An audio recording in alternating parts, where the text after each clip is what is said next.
Pendant un mois, nous avons parcouru Paris en ligne droite. De même que notre itinéraire pouvait être fait de tous les kilomètres noués bout à bout que les prisonniers accomplissent en rond entre les murs des cours et ceux des cellules, notre regard s'efforçait d'être celui d'un de ces prisonniers au premier jour de liberté, lorsqu'il essaie de comprendre comment vivent ces phénomènes, les hommes libres.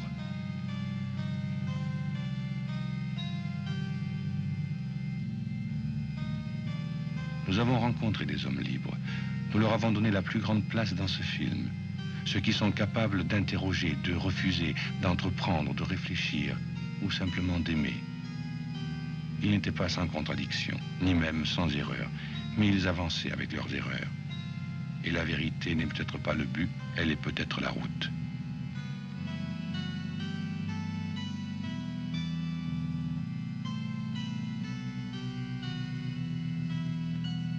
Mais nous en avons croisé d'autres, en grand nombre, sur lesquels le regard du prisonnier s'arrêterait un peu incrédule. Car, chez ceux-là, la prison est à l'intérieur.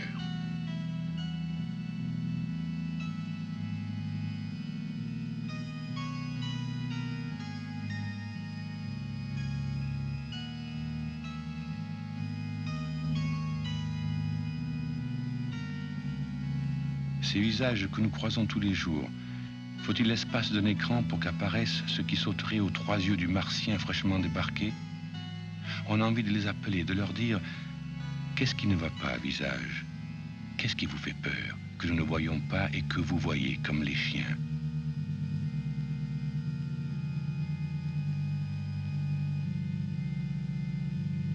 Est-ce l'idée que vos plus nobles attitudes sont mortelles?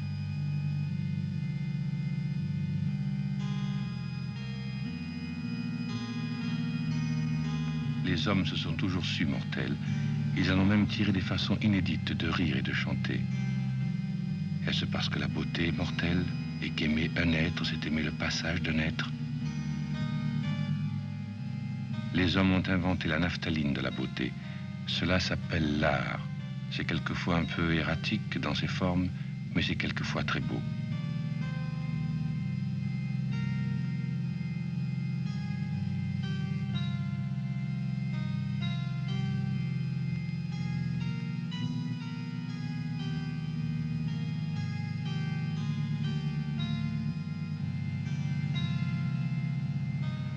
Alors qu'est-ce que c'est? Vous êtes à Paris, capitale d'un pays prospère, au milieu d'un monde qui guérit lentement de ces maladies héréditaires qu'il prenait pour des bijoux de famille. La misère, la faim, la fatalité, la logique. Vous ouvrez peut-être le deuxième grand aiguillage de l'histoire humaine depuis la découverte du feu. Alors, avez-vous peur de Fantomas? Est-ce, comme on le dit beaucoup, que vous pensez trop à vous? Ou n'est-ce pas plutôt qu'à votre insu vous pensez trop aux autres? Peut-être sentez-vous confusément que votre sort est lié à celui des autres, que le bonheur et le malheur sont deux sociétés secrètes, si secrètes que vous y êtes affiliés sans le savoir, et que sans l'entendre, vous abritez quelque part cette voix qui dit « Tant que la misère existe, vous n'êtes pas riche. Tant que la détresse existe, vous n'êtes pas heureux. »